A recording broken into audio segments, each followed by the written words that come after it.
Dieu n'est pas seulement le Dieu des miracles, il est aussi le Dieu de la restauration, le Dieu qui pense les blessures même les plus profondes. J'aimerais partager cette histoire avec vous pour vous redonner espoir en votre foi. Mon nom est Marguerite, j'ai 46 ans. J'étais jadis infirmière dans un petit hôpital de district dans ma ville. Mais au jour d'aujourd'hui, j'ai démissionné pour consacrer ma vie à propager la parole de Dieu. Oh, si vous saviez comment Dieu m'a brisée pour mieux me façonner.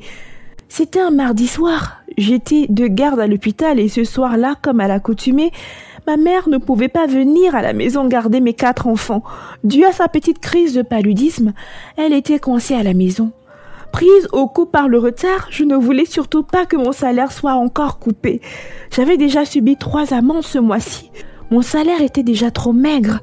Alors j'ai eu l'idée d'envoyer mes enfants chez ma mère par taxi, confiant la responsabilité à ma plus grande de 12 ans de les surveiller pendant le trajet qui était d'environ 10 km de chez moi. Ce n'était pas inquiétant, je l'avais déjà fait plusieurs fois. Après leur douche, j'ai rempli leur sac à dos avec leurs pyjamas, leurs brosses à dents et d'autres petits accessoires dont ils auraient besoin durant la nuit et je les ai emmenés au bord de la route afin de prendre un taxi. Une fois le taxi arrivé, j'ai mis les enfants à l'intérieur, prenant soin de relever le numéro de la plaque d'immatriculation. J'avais aussi mis du crédit de communication dans la carte SIM de ma plus grande pour qu'elle puisse m'appeler en cas de besoin. J'ai vu le taxi démarrer sous mes yeux et je les ai vus s'éloigner dans le noir. Je suis rentrée à la maison en courant pour pouvoir récupérer mon sac afin de me diriger à mon tour vers l'hôpital où je travaillais. Une fois le sac récupéré, j'ai fermé la porte à double tour et je suis partie. Arrivée à mon lieu de service, j'ai marqué ma présence dans le registre et j'ai arboré ma blouse en attendant la ronde de 20 heures. La nuit était plutôt calme, alors mes collègues et moi étions dans la salle de garde. On discutait à propos d'un patient qui avait besoin de soins particuliers et dont l'évacuation pour l'étranger était prévue le lendemain. Mais au fond de moi, je n'étais pas tranquille. Ma fille ne m'avait toujours pas appelée pour me dire que ses frères et elle étaient bien arrivés chez mamie et ce n'était pas dans ses habitudes d'être autant désinvolte. J'essayais pourtant de me rassurer en me disant que pour une fois, elle avait oublié d'assumer cette petite responsabilité-là.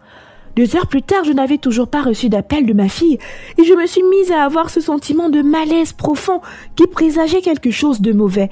J'ai donc pris mon téléphone et j'ai essayé de la rappeler à plusieurs reprises, mais sans succès.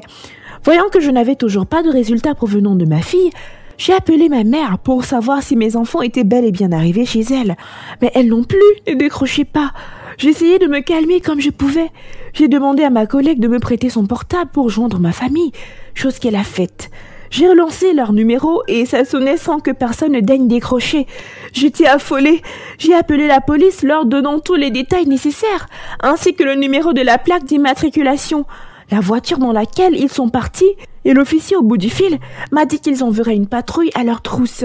Après cet appel, j'ai continué de lancer le numéro de ma mère encore et encore, en espérant qu'elle décroche, mais sans succès. 10 minutes après, j'ai déposé mon téléphone pour remettre mes esprits en place, et un de mes collègues de l'accueil est arrivé dans notre salle de garde et m'a demandé de le suivre. Puis dans le couloir de mon service, il m'a tenu par la main et m'a demandé de me calmer. Je ne comprenais pas pourquoi il agissait de cette façon.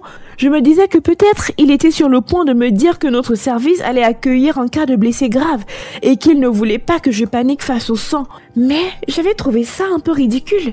Ça faisait 22 ans que je travaillais dans le domaine, alors je n'étais pas nouvelle dans le métier. Ce n'était pas quelques gouttes de sang qui allaient me mettre mal à l'aise et me mettre hors de mes moyens. Mais ce qui a attiré mon attention est le fait qu'il m'a fait promettre de rester calme. Ça commençait à devenir très étrange. Je l'ai suivi à l'accueil, où il a pris la sacoche de secours munie de tranquillisants. C'était la procédure. Puis, nous nous sommes dirigés vers les urgences. Une fois devant la porte, j'ai senti qu'il me tenait le bras de plus en plus fort. Une fois la porte franchie, j'ai vu mon dernier en sang. Il lui manquait les 2 jambes. Après cette vision d'horreur, je suis tombée dans un trou noir. Je me suis réveillée quelques heures plus tard, affolée, demandant à voir mon fils afin que je puisse prendre soin de lui et le consoler. Mais à ce moment-là, j'étais loin d'imaginer ce qui m'attendait après. Je me suis dirigée dans la salle dans laquelle on avait mis mon fils et les médecins m'ont dit qu'on l'avait mis dans un coma artificiel pour lui empêcher de ressentir la douleur atroce qu'il subissait.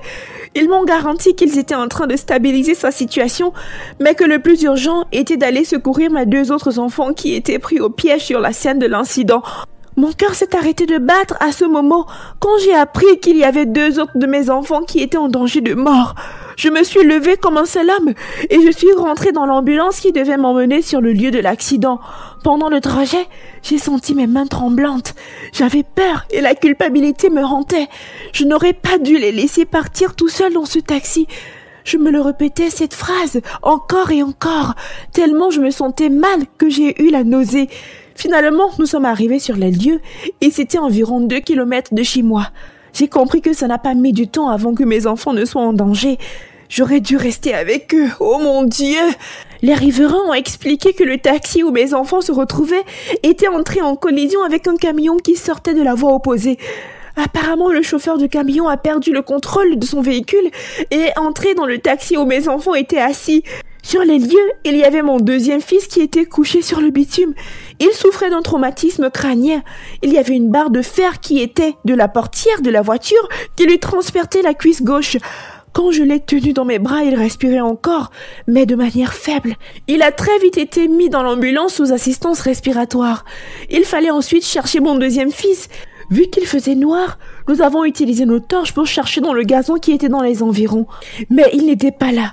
Après avoir cherché pendant une dizaine de minutes, un des ambulanciers nous a appelés de l'autre côté de la route, nous faisant comprendre qu'il l'avait trouvé. C'était lui qui m'a fait le plus mal.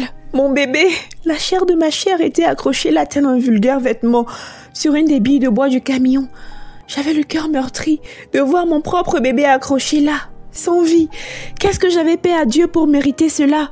Pourtant je vivais honnêtement. Je ne devais rien à personne. De plus, mon travail consistait à sauver des vies au quotidien. En plus, je priais occasionnellement. Je ne souhaitais du mal à personne. Pourquoi est-ce que Dieu voulait m'enlever ce que j'avais de plus cher au monde? Je n'arrivais pas à y croire. Son corps a été enlevé d'où il se trouvait pour être mis aux côtés de son frère dans l'ambulance. Quant à ma fille, elle a été secourue par les riverains. Elle n'avait rien. Dieu merci, mais elle était complètement sous le choc après avoir vu ses frères se faire déchiqueter de la sorte. Nous l'avons fait monter dans une autre voiture afin de ne pas la traumatiser davantage. Nous nous sommes dirigés vers l'hôpital en espérant sauver la vie de mes 2 fils qui étaient encore vivants. De retour à l'hôpital, on m'a annoncé le décès de mon fils qui avait été dépêché aux urgences. Il avait perdu énormément de sang avec ses amputations. J'avais mal, mais je me suis ressaisie en espérant sauver la vie du second qui avait un traumatisme crânien. Lui au moins n'avait pas de blessure trop grave. Alors j'ai décidé de rester forte pour lui, pour pouvoir le soutenir tant physiquement que spirituellement. Je suis restée à son chevet sans bouger pendant 3 jours consécutifs, à prier de toutes mes forces. Je n'arrivais à ni manger ni boire. 3 jours après, il s'est réveillé de son coma et il m'a demandé à manger. J'étais extrêmement contente quand j'ai entendu cette phrase. Je me suis précipitée et je suis allée lui prendre un plat de poulet rôti. C'était son plat favori. Pendant qu'il mangeait, il m'a regardé dans les yeux, il m'a dit « Maman, Arnaud m'a demandé de te dire qu'il t'aimait beaucoup.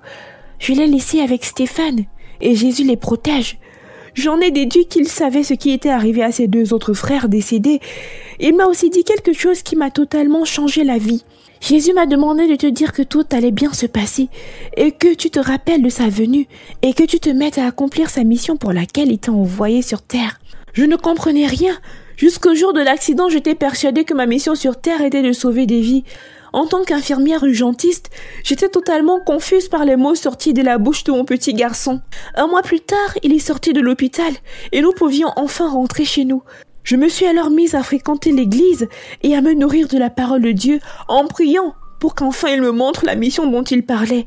C'est alors que mon pasteur, un jour de prière intense, m'a fait comprendre que mon don divin était celui de partager la parole de Dieu. Il m'a expliqué que Dieu m'a brisé afin de mieux me façonner. C'était très difficile à accepter, car au fond je pensais que Dieu aurait pu me briser autrement que de m'enlever les enfants de manière aussi tragique. Des mois ont passé et je suis tombée sur l'histoire de Job dans la Bible. J'ai lu ce qui lui était arrivé et combien il avait perdu avant d'être restauré par la puissance de Dieu.